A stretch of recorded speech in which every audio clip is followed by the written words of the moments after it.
오늘이 고난주일이니까, 종료주일이니까 아마 주님께서 고난당하신 내용들이 나를 위해서 그러셨다는 그런 뜻인 것 같다. 이미 여러분들이 오늘 설교의 전체적인 내용을 파악하셨을 거라고 생각이 되어지는데, 문제는 정말로 평소 때도 예수님께서 십자가를 바라볼 때 저 십자가에 달리신 예수님의 모습이, 그리고 십자가에 달리시기까지 당하신 예수님의 고난당하신 그런 모습이 진짜 나를 위하셨다고, 나를 위해서 그러셨다라고 인정하며 느끼면서 그렇게 사느냐 하는 것입니다.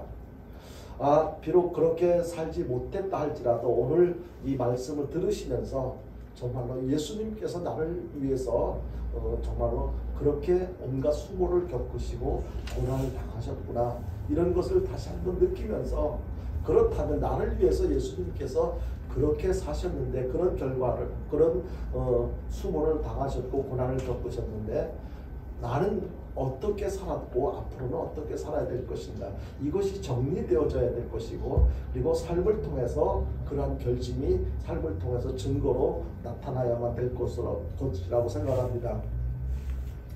예수님의 고난의 여정은 마태복음 21장부터 마태복음 27장까지 자세히 설명을 해주고 있습니다. 그러니까 마태복음 21장부터 예수님께서 여리고에 입성하시는 그 순간부터 십자가에 달려 운명하시는까지의 내용이 마태복음 21장부터 27장까지 쭉 이렇게 설명이 되어져 있는데, 물론 복음서 안에는 중복되는 내용들이 다른 곳에도 이렇게 설명되어진 부분들이 있기는 합니다.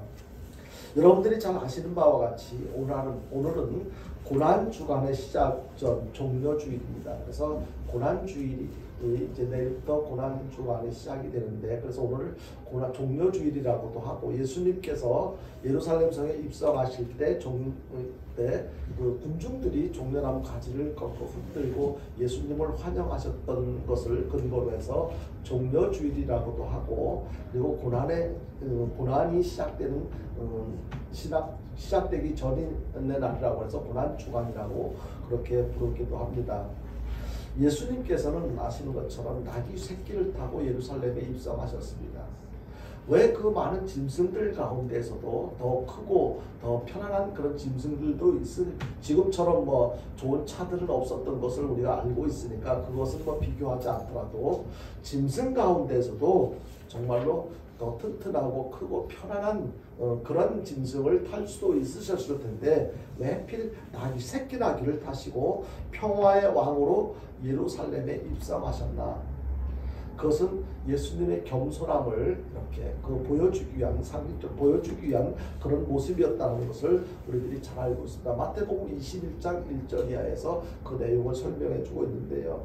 이날은 많은 군중들이 예수님을 나뭇가지를 꺾어서 흔들면서 호산나 다윗의 자손이여 예수님을 예루살렘에 입성하시는 예수님을 환영했습니다. 여기서 호산나라고 하는 것이 무슨 뜻입니까? 우리를 구원해 달라고 하는 그들의 간절한 바람이 그 호산나 그 단어 속에 포함되어져 있습니다. 우리를 구원해 주실 메시아여 어서 오십시오, 대대적으로 환영하는 그 장면을 말씀을 통해서 볼 수가 있습니다. 그리고 내일부터 부활절 전 토요일까지 한 주간을 고난주간이라고도 이렇게 부르고, 또 다른 말로는 거룩한 주간이라고도 그렇게 표현을 합니다. 성경에서는 고난주간, 거룩한 주간 이런 표현은 없지만 그 예수님의 여정을 이렇게 의식해서 예수님께서 고난당하신 것을 생각하면서 우리는 그것이 예수님의 고난당하심이 나를 위해서 그렇게 하셔서 그것을 인정하는 믿음으로 예수님께서 고난당하신 기간에 우리가 아무렇게나 내 육신적인 정욕을 위해서 그렇게 살아가면 안 되잖아요. 그래서 우리는 이 기간만이라도 정말로 보다 더 거룩하게 경건하게 살아야 되지 않겠나. 그래서 거룩한 주간, 고난주간이라고 부르기도 하고 거룩한 주간이라고도 이렇게 부르는 것입니다. 그래서 예루살렘에 입성하신 예수님께서는요, 성전에 가셔서 뭐 하셨어요? 성전에 가서 성전을 정결케 하셨죠. 성결케 하셨어요. 그리고 많은 사람들에게 이제 그 복음을 전하셨던 것을 가르치시고 복음을 전하셨던 것을 이렇게 마태복음 21장 12절부터 쭉 설명하고 있는데요. 그리고 목요일에 6월절 만찬을 제자들과 나누신 후에 겟세마네 동산으로 가셔서 마지막 땀방울이 핏방울이 된 것처럼 느껴질 정도로 그렇게 간절하게 기도하셨어요. 그리고 나서 대제사장들과 장로들의 하속들에게 체포되시는 장면을 마태복음 26장 36절부터 56절 사이에 이렇게 소개를 해주고 있습니다. 예수님께서 체포를 당하십니다. 그리고 대제사장의 신문을 받으시고 빌라도에게 넘겨져서 사형 언도를 받게 되는데요. 이 내용은 마태복음 27장 11절부터 26절 사이에 자세하게 설명을 해주고 있습니다. 그러니까 예수님께서 마지막 이제 고난당하시고 십자가에 달려 죽으시기 전까지의 모든 여정을 마태복음 21장부터 27장까지 자세하게 설명을 해주고 있는 것입니다. 그리고 마지막 골고다에서 십자가에 못 박히시고 금요일에 숨을 거두시게 되는데요. 이 내용은 마태복음 27장 45절이야 50절에서 이렇게 예수님 고난의 그 여정의 마지막을 이렇게 잘 정리를 해주고 있습니다. 우리는 이 고난 주간을 맞이해서 그 어느 때보다도 경건하게 보내야 할 것입니다. 평소 때도 늘 우리가 예수님을 구주로 영접을 했다면 내 안에 예수님이 계신다는 것을 인정한다면 고난주간이 아니라도 평소 때 허락되어진 모든 삶이 경건하게 거룩하게 구원받은 자답게 그렇게 살아가야 되지만 아직도 우리들은 연약한 존재이기 때문에 순간순간마다 예수님의 고난당하심을 믿고 살아갈 때가 많이 있었을 것입니다. 그렇지만 우리 이번 고난주간만이라도 참으로 예수님께서 하나님이신 예수님께서 이 땅에 왜 오셔야 했고 왜 그런 고난을 당하셔야 했는지 그것이 나하고 어떤 연관이 있는지를 깊이 묵상하면서 정말로 하나님께서 나에게 베풀어 주신 그 은혜를 기억하고 정말로 성도다운 구원받은 자다운 그런 삶을 살아가야만 할 것입니다. 그래서 예수님의 고난당하심을 생각하면서 특별히 기도 더 열심히 하고 그동안에 전도하는 예수님이 이 땅에 오신 그 목적에 맞는 삶을 평소 때 살지 못했다 할지라도 이번 주간만이라도 정말로 나처럼 예수 믿고 구원받아야 할 대상들이 누구인가를 살펴보면서 그들에게 복음을 전하는 그런 한 주간이 되어야만 될 것입니다. 오늘 본문 이사야 53장은요. 고난받는 종의 노래라고 이렇게 불려지고 있습니다. 그러니까 예수님께서 이 땅에 오시기 전에 약 750년 전에 기록되어진 내용인데요. 이사야 선지자가 주전 764년에서 740년경에 부름받은 그런 선지자였었는데 그때 이사야 선지자를 통해서 이렇게 미리 예수님께서 이 땅에 오셔서 어떤 일을 겪으실 것인지 예언하신 그런 내용이 오늘 이사야 53장 내용인 것입니다. 그러니까 예수님께서 이 땅에 오시기 전 약 750년 전에 이미 예수님께서 어떤 모습으로 오실 것이고 그리고 어떤 일을 겪으실 것이고 그것이 우리와 어떤 상관이 있을 것인지를 미리 잘 예언해 주고 있는 내용인 것입니다. 본문 7절에 보니까 그는 강포를 행하지 아니하였고 그의 입에 거짓이 없었으나 그의 무덤에 악인들과 함께 있었으며 그의 죽은 후에 부자와 함께 있었도다. 앞으로 750년 후에 있을 일들을 벌써 이렇게 예언하고 있는 것입니다. 이런 일들이 있음에도 불구하고 예수님께서는 한마디도 변명을 하거나 따지거나 누구한테 그렇게 하지 않고 끝까지 침묵을 지키셨던 것을 이 성경을 통해서 소개를 하고 있습니다. 그러니까 앞으로 750년 후에 메시아 되신 예수님이 오셔서 이런 일을 겪으실 건데 그렇게 고난을 당하셔도 어려움을 겪어도 그것이 누구 때문이다 아니면 내가 얼마나 힘들다 어렵다 이런 것을 설명하거나 따지거나 변명하지 않을 거다 침묵하실 거다 그것을 말씀을 하고 있습니다. 본문 7절에 보니까 그는 곤욕을 당하여 괴로울 때도 그의 입을 열지 아니하였다라고 이렇게 말씀하고 있습니다. 마치 도수장으로 끌려가는 어린 양과 털 깎는 자 앞에서 잠잠한 양같이 그의 입을 열지 아니하였도다라고 이렇게 말씀을 하고 있습니다. 인간적으로 생각할 때 예수님이 겪으시는 그 고난은 말로 표현할 수 없을 것입니다. 오늘 아침에도 우리 아이들에게도 이야기를 했지만 나 때문에 똑같은 제목을 가지고 오늘 아침에 아이들에게도 설명을 했어요. 우리 아이들이 그 내용을 어떻게 이해를 할 수가 있었겠습니까? 그러나 이해를 하고 안 하고를 떠나서 예수님의 고난당하신 것은 우리가 상상할 수 없는 그런 심한 고난이었다. 우리가 작은 바늘에 찔려도 아픈데 예수님께서는 그것과 비교할 수 없을 만큼 그렇게 심한 고난을 당하셨고, 그리고 그러함에도 불구하고 누구 탓하지 않고 끝까지 침묵을 지키셨다. 그것이 바로 나 때문에 그러신 것이다 라고 우리 아이들에게도 이야기를 했는데요. 우리들은 예수님께서 그런 당하신 고난, 그런 아픔, 겪으신 여러 가지 그 아픔들, 이런 것이 바로 나 때문이었구나라는 것을 우리는 느낄 수가 있어야 돼요. 인정이 되어져야 돼요. 그것은 예수님 오래 믿는 사람, 잘 믿는 사람들만 해당되는 거지 나는 그거 잘 몰라, 아직도 구원의 확신이 없어서 그런 생각을 할 수 있을지 모르지만 예수님께서는 너나 할 것 없이 우리 모두를 위해서 이 땅에 오셨고 고난을 당하신 줄로 여러분들 믿으시기 바랍니다. 나 때문에 그러신 거예요. 철수라고 하는 아이가 있었는데요.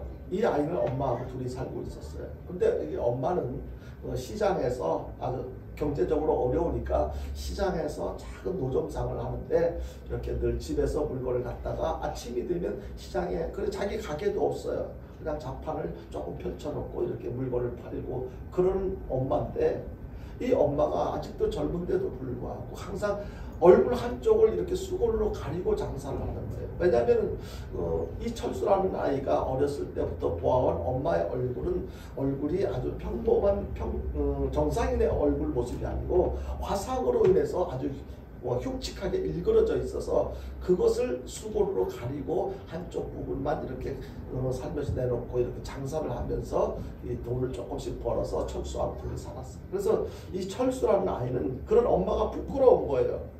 친구들 볼 때도 저 사람이 우리 엄마야 라고 자랑스럽게 이야기를 하지 못하고, 행여나 학교에 엄마가 그런 부끄럽게 생각하는 엄마가 학교에 찾아올까 봐 오히려 더 걱정하고, 될 수 있으면 엄마하고 사람들 보는 데서 마주치지 않으려고 그렇게 했었습니다. 그런데 오늘 어쩔 수 없이 엄마가 노점 장사를 하는 그 앞을 지나가야만 하는 그런 상황이 되었습니다.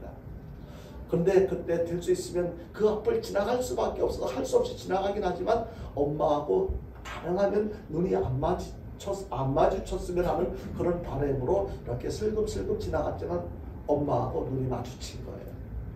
엄마의 입장에서는 너무 반가웠어요. 사랑하는 아들이 오고 그 아들이 오니까 눈이 맞췄으니까 너무 반가워가지고 뭐라고 말을 하려고 했는데 철수가 그냥 외면을 하는 그 모습을 보고 자기도 무엇인가 느낌이 있어서 그냥 뭔가 말을 하려고 하다가 입을 닫았어요. 그날 저녁에 집으로 장사를 마치고 집으로 돌아온 그 아이 철수의 엄마는 이제 철수를 불러서 철수야 나하고 이야기 좀 하자. 그러면서 자초지종을 이야기한 거예요. 사실은 네가 1살 때 내가 너를 젖을 먹여놓고 잠을 재워놓고 밭에 일을 하러 나갔는데 갑자기 불이야 하는 소리가 들렸어. 뒤를 돌아보니까 그 소리를 듣고 뒤를 돌아보니까 바로 네가 자고 있는 우리 집에 불이 붙은 거야. 나는 들고 가던 것을 다 버리고 불이 난 집으로 뛰어들어가서 물에 수건, 머리에 쓰고 있었던 수건에 물을 적셔가지고 다시 그 수건을 뒤집어 쓰고 불이 붙어있는 집을 향해서 뛰어들어갈 수밖에 없었어. 왜냐하면 그곳에는 너를 재워두고 나왔기 때문에, 그 불 속에 네가 있다는 것을 알았기 때문에 나는 그렇게 할 수밖에 없었어. 다행스럽게도 너를 데리고 품에 안고 나올 수는 있었지만 그때 나올 때 나는 화상을 입어서 얼굴이 이렇게 된 거야. 그렇게 이야기를 하면서 그 작은 가방, 낡은 가방을 열어서 아주 오래된 그 낡은 사진 한 장을 이렇게 철수에게, 아들 철수에게 보여줬습니다. 아들 철수는 그 모습을 보면서 보니까 거기에는 지금 엄마와는 너무 다른 정말 예쁜, 아주 예쁜 여자의 얼굴이 거기에 있는 것을 보고 자기가 내가 그때 이렇게 해서 너를 구하려고 하다가 화상을 입어서 지금의 이 모습이 된 거야 하면서 보여주는 그 사진을 보고 이 철수는 그만 비록 어린 나이였긴 하지만 그 자리에서 내가 잘못했구나. 엄마가 나 때문에 그 예쁜 얼굴에 화상을 입고 나를 구하려고 그렇게 지금의 흉측한 얼굴을 하고 그렇게 살아가시는구나. 그걸 비로소 깨닫고 그 자리에 무릎을 꿇고 울면서 엄마 내가 잘못했어요. 정말 잘못했어요 라고 그렇게 울면서 그 엄마에게 용서를 구했습니다. 엄마는 그렇게 우는 철수를 이렇게 꼭 안아주면서 토닥거려 줬습니다. 이 내용을 통해서 철수는 엄마가 흉측해진 그 얼굴의 모습, 흉측하게 된 것은 자기 때문이었다는 것을 알지 못했을 때 엄마가 원망스럽고 가까이 하고 싶지 않은 그런 엄마였었지만 알고 나니까 너무 감사한 거예요. 너무 고맙고 자기가 죄송스럽고. 우리는 이 땅에 살면서 예수님께서 나 때문에 고난당하시고 어려움을 겪으셨는데, 나 때문에 그러셨는데, 우리는 이 복음에 대해서 세상 사람들에게 부끄럽게 생각하지는 않았는지 한번 생각해 볼 필요가 있습니다. 내가 복음에 대해서 부끄럽게 생각하지 않았다고는 할지 모르지만은 자랑스럽게도 하지 않았다면 이것은 부끄럽게 생각한 거나 다를 바가 뭐가 있겠습니까? 정말로 복음에 대한 가치를 알고 귀하게 여겼다면 이 복음에 한 사람에게라도 더 많이 알려주기 위해서 우리는 더 애를 썼어야 했을 것입니다. 복음을 모르는 사람들이 우리 주변에 많이 있다면, 그들에게도 내가 복음을 전하지 않았다면, 내가 알고 있는, 내가 경험한 이 복음에 대해서 자신있게 당당하게 자랑스럽게 다른 사람들에게 이야기할 수 있을 만한 그런 믿음이 내게 없었다는 것을 증명해 준 것 아니겠습니까? 복음이라고 하는 것이 무엇입니까? 복음이라고 하는 것은 예수 그리스도께서 십자가에 고난을 당하시고 죽으시고 부활하신 그 사건, 이런 내용들이 바로 복음인 것입니다. 그 복음의 주인공이 누굽니까? 바로 예수님. 여러분들에게 예수님은 과연 어떤 분이십니까? 여러분들의 그 복음의 주인공 되시는 예수님에 대해서 어떻게 생각하시면서 어떤 자세로 사람들에게 그 예수님에 대해서, 복음의 주인공 되시는 예수님에 대해서 뭐라고 설명하시면서 지금까지 살아오셨습니까? 오늘 종려주일에는 복음의 주인공 되시는 예수님에 대해서 살펴보면서 은혜를 나누려고 하는데요. 복음의 주인공 되시는 예수 그리스도께서 이 땅에 오셔서 사시는 동안 나를 위해서, 우리를 위해서 구체적으로 어떤 일을 겪으셨는지, 평범하게 사신 30년의 삶은 저도 모르니까 그냥 아버지 요셉의 물 따라다니면서 목수의 일을 하셨다는 거, 그런 일들 뭐 그런 정도, 그리고 예수님께서 복음을 전하시면서 3년 동안 공생의 삶을 사셨다는 것, 그것은 접어두고 마지막 예수님께서 이렇게 일주일 동안 우리를 위해서 겪으셨던 그런 예수님의 삶 가운데서 우리가 기억해야 될 그 내용을 한번 살펴보려고 하는 것입니다. 먼저 예수님께서는 많은 사람들에게 오해를 받으셨다는 것을 여러분들은 알고 계실 거예요. 우리들이 살다 보면 사람들에게 본의 아니게 오해를 받는 경우들이 있어요. 사실 내 마음의 진심은 그게 아닌데, 사실은 그게 아닌데 다른 사람들이 오해해서 나를 나쁜 사람 취급하고 아니면 모자란 사람 취급하고 막 그런 일들을 겪을 때가 있잖아요. 오해를 받을 때, 살다 보면 오해를 받을 수는 있지만, 다른 사람들 오해를 받을 수는 있지만 오해를 받는 입장에서는 많이 아파요. 힘들어요. 괴로워요. 감당할 수가 없어요. 이것은 오해를 받은 사람, 받아본 경험이 있으신 분들 충분히 이해하실 거예요. 사실은 그게 아닌데 남편이 나를 오해를 해요. 아내가 나를 오해해요. 아니면 가족들이, 자녀들이 나를 오해해서 막 이렇게 안 좋게 생각해요. 설명을 해도 그것을 이해하려고 하지 않아요. 잔소리라고만 생각해요. 변명이라고만 생각해요. 그럴 때 그 오해를 당하는 입장에서 그 마음이 어떻겠어요? 본문 1절에 보니까 이렇게 이야기를 해요. 본문 1절을 한번 띄워줘 보실래요? 본문 1절에 보니까 우리가 전한 것을 누가 믿었느냐? 우리가 전한 것을 누가 믿었느냐? 여호와의 팔이 누구에게 나타났느냐라고 이렇게 이야기를 했는데요. 아무도 믿지 않았어요. 예수님께서 하신 말씀에 대해서 아무도 믿지 않았어요. 유대인들이 생각했던 메시아는요, 흔히들 이야기를 하잖아요. 정치적인 메시아를 기대를 했다고. 우리가 지금 이렇게 애굽에서 종살이하고 있는 우리들 너무 힘들고 괴롭고 어려운데, 이럴 때 정말로 만왕의 왕이 되신다고 하시는 그 예수님께서 화려한 모습으로 딱 나타나셔가지고 우리를 이런 억압에서 좀 구원해 주실 그런 메시아를 기대를 하고 있었어요. 그래서 그 메시아가 오신다면 어떤 모습으로 오실 것인가, 화려하고 멋있게 오시고 웅장하게 오실 것이다, 그렇게 기대를 했단 말이에요. 큰 능력으로 임해서 이스라엘 구원하는 왕으로 오실 것이라고 생각을 했는데, 그런데 지금 메시아라고, 만왕의 왕이라고, 구원자라고 하시는 예수님의 모습을 보니까 너무 그게 아니에요. 기대했던 것처럼 생각했던 그런 모습과는 너무 다른 거예요. 인정할 수가 없는 거예요. 본문 2절의 말씀처럼 그분은요, 고운 모양도 없고 풍채도 흠모할 만한 아름다운 것도 없다라고 그렇게 설명을 하고 있어요. 너무나 평범한 거예요. 왕궁에서 화려하게 오신 것도 아니고, 말구에서 태어나셨고, 왕의 아들로 오신 것도 아니고, 가난한 목수의 아들로 태어났어요. 사람들은 그의 고난도 죄가 많아서 형벌을 받는다고 오해를 해요. 그러니까 그가 오신 것도 메시아가 아니야, 아니면 그가 지금 받는 고난도 그가 고난 받을 만한 짓을 해서 고난을 받는 거야, 이렇게 이야기를 했어요. 본문 4절에 보니까 이렇게 이야기를 했어요. 본문 4절 보겠습니다. 같이 한번 읽어볼까요? 시작. 그는 실로 우리의 질고를 지고 우리의 슬픔을 당하였거늘 우리는 생각하기를 그는 징벌을 받아 하나님께 맞으며 고난을 당한다 하였노라. 이 문장 속에는요, 두 가지로 나누어서 생각해 볼 수가 있어요. 사실과 오해의 대응이에요. 어디까지가 사실입니까? 그는 실로 우리의 질고를 지고 우리의 슬픔을 당하였거늘, 여기까지는 사실이에요. 예수님께서 우리의 질고를 지고 우리의 슬픔을 예수님께서 대신 담당하신 거예요. 그런데 그 뒤에 우리는 생각하기를 그 사실과 다르게 우리가 생각한 거예요. 어떻게 해요? 그는 징벌을 받아 하나님께 맞으며 고난을 당한다고 그렇게 생각했다는, 이게 오해란 말이에요. 사실과 오해의 차이가 얼마나 많습니까? 우리가 살아가는 과정 속에도 사실과 오해가 굉장히 많은 차이가 있는데도 불구하고 그걸 잘 구별하지 못할 때가 많이 있어요. 그래서 사람들을 오해하고 미워하고 원망하기도 하고 서운해하기도 하고요. 그분은 우리의 질고를, 우리의 슬픔을 대신 담당하셨는데 그분의 죄 때문에 받는 징계라고 오해를 했다는 거예요. 이렇게 예수님은 오해를 당했어요. 그럼에도 불구하고 그는 변명하거나 억울해하지 않았어요.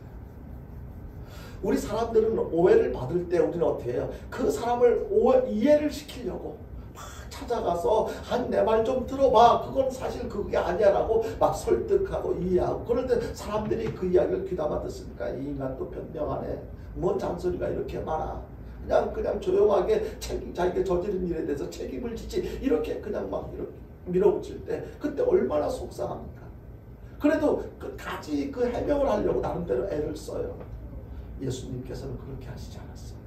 저는 이 부분에 대해서 너무너무 마음이 아팠어요. 바로 우리들이 이 예수님의 이런 부분을 닮아야 되지 않을까. 사실 변명한다고 해서, 해명하려고 애를 쓴다고 해서 그 오해받는 일들이 그렇게 해결이 되는 거예요. 시간이 지나면서, 세월이 지나고 나서 그 긴 시간 동안 많이 아프겠지만, 힘들고 어렵겠지만, 그런 오해가 풀리기 위해서는 세월이 필요한 것을 우리는 이 경험을 통해서 알 수가 있습니다. 군중들은 예수 그리스도를 자신의 구세주로 알아보지 못했습니다. 호산나 찬송하리로다, 구원자 그 메시아를 환영했던 그들은 외치던 분들 얼마 못 돼서 바라바를 놓아주고 대신 예수님을 십자가에 못 박으라고 외쳤던 그런 사람들입니다. 심지어는요, 겟세마네 동산에서 예수님이 체포되실 때 제자들은 예수님을 버리고 다들 도망갔어요. 마태복음 26장 56절을 한번 볼까요? 마태복음 26장 56절에 이렇게만 같이 보겠습니다. 시작. 그러나 이렇게 되면 다 선자들의 그를 이루려 합니다 하시더라. 이에 제자들이 다 예수를 버리고 도망하니라.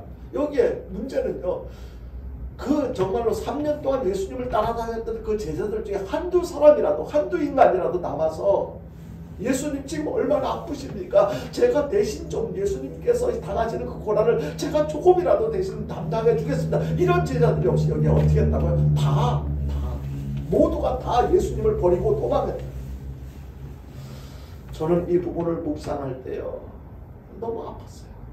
얼마나 서운하셨을까. 인간의 입장에서 나는 그들을 위해서, 너희들을 위해서, 너희들 구원을 위해서 내가 지금 어떻게 살아왔고 어떤 일들을 했는데 너희들이 어떻게 그럴 수가 있니? 인간적인 입장에서 많이 원망스럽기도 하고 속상해하셨을 것이다 라는 그런 생각을 했어요. 어떻게 그 중에서 한 명도 안 남고 모두 다 그렇게 나를 버리고 도망을 하니.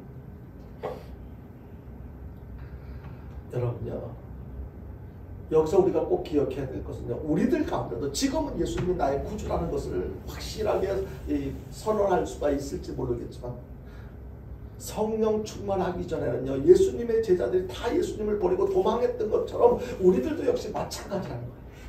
우리들도 성령 충만하지 않다면 언제든지 예수님을 부인하고 도망갈 수가 있어요. 그 결과는 어떻게 되겠습니까? 완전 멸망이고 지옥행이지요.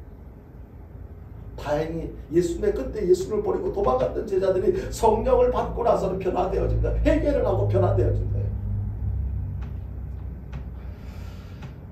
모두가 예수님을 버려도 나만 절대로 그렇지 않겠다고 장담했던 베드로도 어린 계집종 앞에서 예수를 모른다고 3번이나 부인했던 것을 우리는 성경을 통해서 보게 되는데요.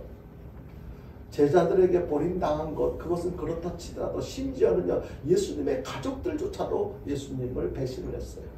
예수님 이해해 주지 못했어요. 예수님이 왜 그런 일을 당해야 했는지 이해해 주지 못했어요. 여러분들도 지금까지 살아오시면서 아마 많은 사람들에게, 누군가에게 멸시를 받거나 버림을 받아본 적이 있으실, 그런 경험이 있으실지도 모르겠어요. 너는 무식하다고 무시를 당했을 수도 있을 거야. 나는 대학교 졸업했는데 너는 초등학교밖에 졸업 못했잖아.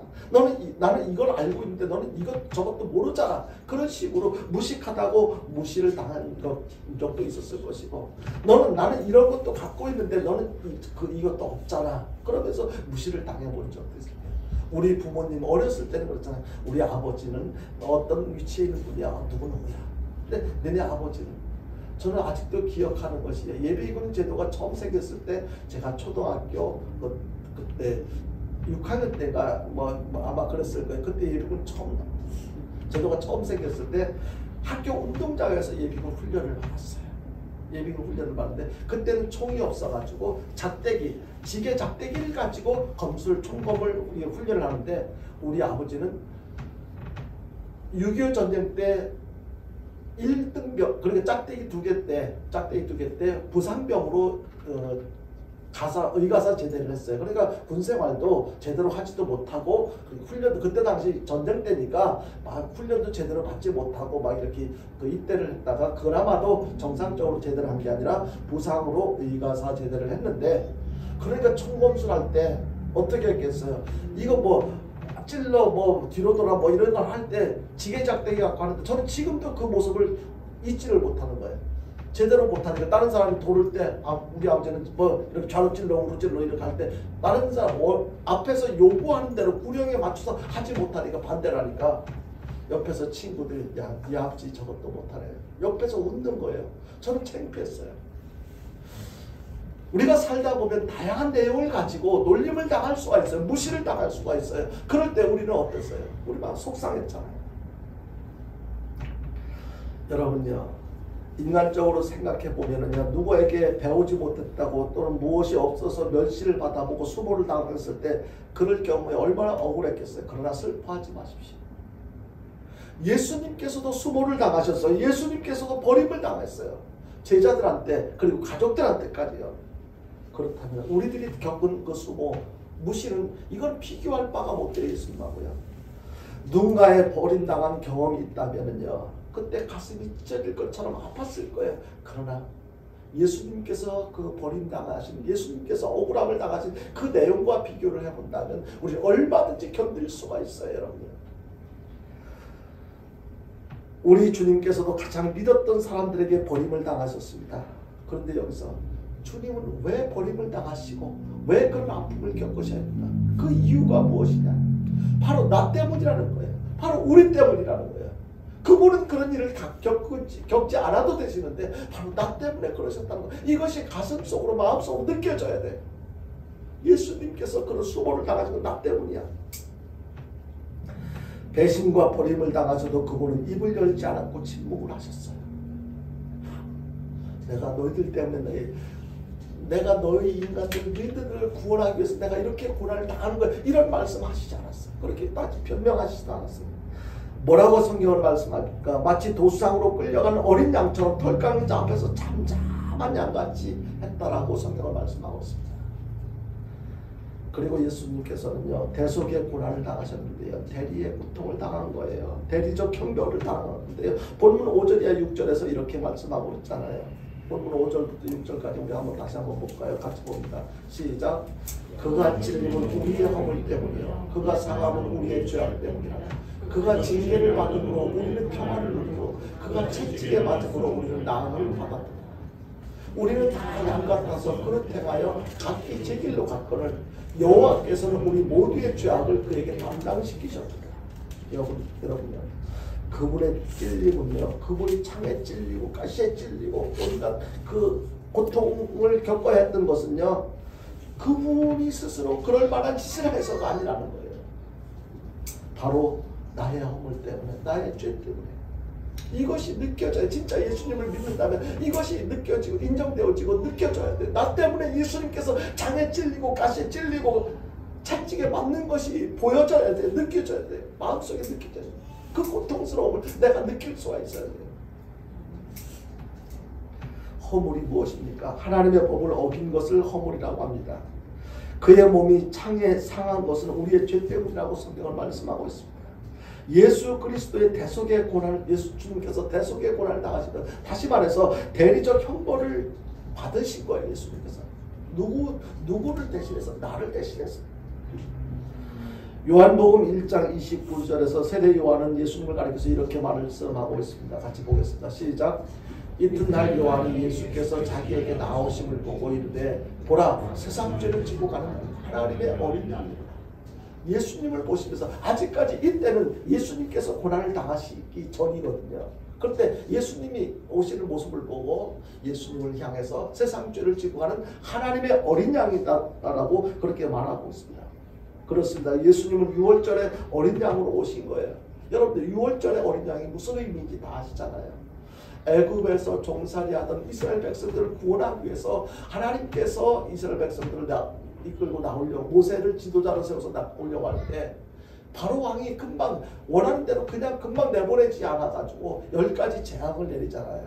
10가지 재앙을 통해서 하나님의 살아계심을 증거로 보여주잖아요. 그럼에도 불구하고 바로가 쉽게 안 내보내주니까 10가지 재앙을 내리는데, 마지막 내린 재앙이 바로 유월절 어린 양의 사건이에요. 하나님께서는 이스라엘 백성들에게 명령을 하십니다. 어린 양을 잡아서 그 피를 집 문설주와 그리고 인방에 바르라고 하는 것입니다. 그래서 하나님께서 심판하실 때 각 집마다 장자를 다 죽이는 어떤 그런 징벌을 내리실 때 그 피가 발려진 그 집은 건너뛴다는 거예요. 넘어간다는 거예요. 그 사건을 통해서 이스라엘 백성의 장자는 보호받았지만 애굽의 장자는 다 죽임을 당했다는 것을, 그래서 그 결과를 통해서 바로 왕이 거기에서 손들고 이스라엘 백성들을 모세가 주장하는 대로, 원하는 대로 이스라엘 백성들을 내보내줬던 거예요. 이스라엘 장자가 보호받았던 것은 바로 이 어린 양이 대신 희생되었기 때문인 거예요. 대신 이 어린 양이 이스라엘 백성들을 살리기 위해서, 그 장자들을 살리기 위해서 어린 양이 대신 희생되었기 때문에 예수님은 바로 그 유월절의 희생양으로 오신 것을 설명해주고 있는 것입니다. 그것을 우리는 바로 알아야 돼요. 우리는 양과 같이 목자의 음성을 외면하고 딴 길로 갔지만 여호와께서는 우리 모두의 죄악을 예수 그리스도에게 담당시키셨다고 그렇게 말씀하고 있습니다. 그뿐만이 아닙니다. 예수님이 징계를 받음으로 우리는 하나님과 화목하게 되었고, 예수님이 채찍에 맞음으로 우리의 영혼의 상처가 치료받고 육신의 징벌이 치료받았다는 것을 성경은 말씀하고 있습니다. 베드로전서 2장 24절에 이렇게 말씀하고 있습니다. 베드로전서 2장 24절입니다. 같이 봅니다. 시작. 친히 나무에 달려 그 몸으로 우리 죄를 담당하셨으니 이는 우리로 죄에 대하여 죽고 의에 대하여 살게 하려 하시니라. 그가 채찍에 맞음으로 너희는 나음을 얻었나니. 예수님께서 우리 대신 고난을 당하신 것을 설명하고 있습니다. 우리 대신 채찍에 맞으시고 십자가에 달리신 것입니다. 나를 대신해서. 우리라고 생각하면 다수를 갖다 연결을 시키면 좀 느낌이 다를 거예요. 그런데 나 때문이라고 생각할 수 있어야 돼. 우리 각자니까. 나 때문에 예수님께서 고난을 당하시고, 나 때문에 채찍에 맞으시고, 나 때문에 십자가에서 못 박혀 죽으신 거예요. 예수 그리스도는요, 그분의 무제한 죽음, 대속적인 죽음이 우리 죄를 씻고 우리 인생을 변화시키고 있다는 것을 우리는 기억해야 될 것입니다. 그 아들 예수의 피가 우리를 모든 죄에서 깨끗하게 하실 것이라고 성경은 말씀하고 있는데요. 나를 대신해서 고난당하신 예수님의 보혈이 우리를 거룩하게 하셨음을 기억하고 주님께 더 감사하며 살아가는 저와 여러분들 될 수 있기를 주님의 이름으로 축원드립니다. 마지막 한 가지 더 생각해 볼 수 있는 것은 예수님께서는 철저히 자신을 희생시키셨습니다. 오늘 본문 10절에 보니까 그의 영혼을 속건제물로 드리기에 이르면 그런 표현을 하고 있습니다. 그리고 12절에는 이는 그가 자기 영혼을 버려 사망에 이르게 했다라고 그렇게 말씀하고 있습니다. 속건제물이 무엇입니까? 속건제물은요, 우리 행위 가운데 있는 죄들의 문제를 해결하는 우리의 제물이신 그리스도를 이야기하는 거예요. 예수님께서 우리가 행위를 통해서 범한 죄의 문제를 해결하기 위해서 제물로 예수님께서 바쳐진 그 제물, 그것이 속건제예요. 다시 말해서 예수님께서는요, 우리를 대신해서, 우리 허물을 대신해서 자신을 버리셨어요. 우리를 구원하기 위해서 자신을 내버리신 거예요. 예수님께서는 저와 여러분들을 구원해주기 위해서 철저히 희생하셨던 모습을 우리는 이 말씀을 통해서 그 모습을 알 수가 있고 상상해 볼 수가 있습니다. 예수님께서 나를 위해서 그렇게 희생하셨구나. 십자가의 위대한 맞교, 십자가는 위대한 맞교환의 장소라는 것을 우리는 알 수가 있습니다. 여러분요, 지금처럼 화폐제도가 이렇게 발달하기 전에는 물물 교환을 하는 그런 시대가 있었어요. 그러니까 어부들은 바다에서 고기를 잡고 농부들은 이렇게 들에서 채소를 이렇게 갖고 와가지고 서로 계속 채소만 먹을 수가 없으니까, 고기만 생선만 먹을 수가 없으니까 같이 가져와서 생선과 채소를 바꿔 와가지고, 이것이 맞교환, 물물 맞교환이에요. 예수님께서는 이 십자가는 바로 예수님의 고난과 우리의 생명과 맞바꿔 주신 거예요. 하나님께서는 예수님의 생명과 우리의 불의와 죄악과 저주와 불행을 맞교환하셨다는 것, 십자가를 볼 때마다 저 십자가가 아니었으면 나는 여전히 죄 때문에, 죽음의 문제 때문에 여전히 힘들고 어려운 삶을, 소망이 없는 삶을 살 수밖에 없었는데, 저 십자가를 통해서 나의 모든 허물과 예수님의 죽으심과 맞교환이 되셨던, 예수님의 오해받으심과 고난당하신 것은 바로 나 때문이라는 것을 다시 한번 우리가 깨달아야만 될 것입니다. 이제 말씀을 정리합니다. 빌립보서 2장 8절에 이렇게 말씀하셨습니다. 빌립보서 2장 8절 같이 보겠습니다. 시작. 사람의 모양으로 나타나서 자기를 낮추시고 죽기까지 복종하셨으니 그 십자가에서 죽으시니라. 예수님의 우리를 위한 남김없는 희생, 철저한 희생을 말씀을 통해서 깨닫게 해주고 있는 것입니다.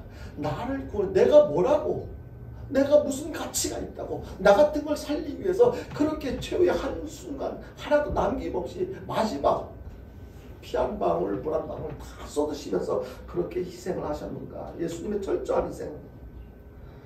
이제 우리도요, 나를 위해서 예수님께서 오해받으시고 고난당하시고 그러한 예수님을 우리는 어떻게 해야 돼요? 본받아서 예수님처럼 나의 희생이 필요한, 나의 고난이 필요한 곳이 있다면 주저하지 않고 그들을 위해서, 그 하나님께서 나만 사랑하시는 것이 아니고 그 영혼들까지도 사랑하신다는 것을 인정하고 그들을 위해서 내가 조금이라도 보탬이 되어질 부분이 있다면 그렇게 쓰임받는 삶을 살아가는 저와 여러분들이 되어야 되지 않겠습니까? 이 고난 주간에 예수를 깊이 생각하는 시간이 되어야 될 것입니다.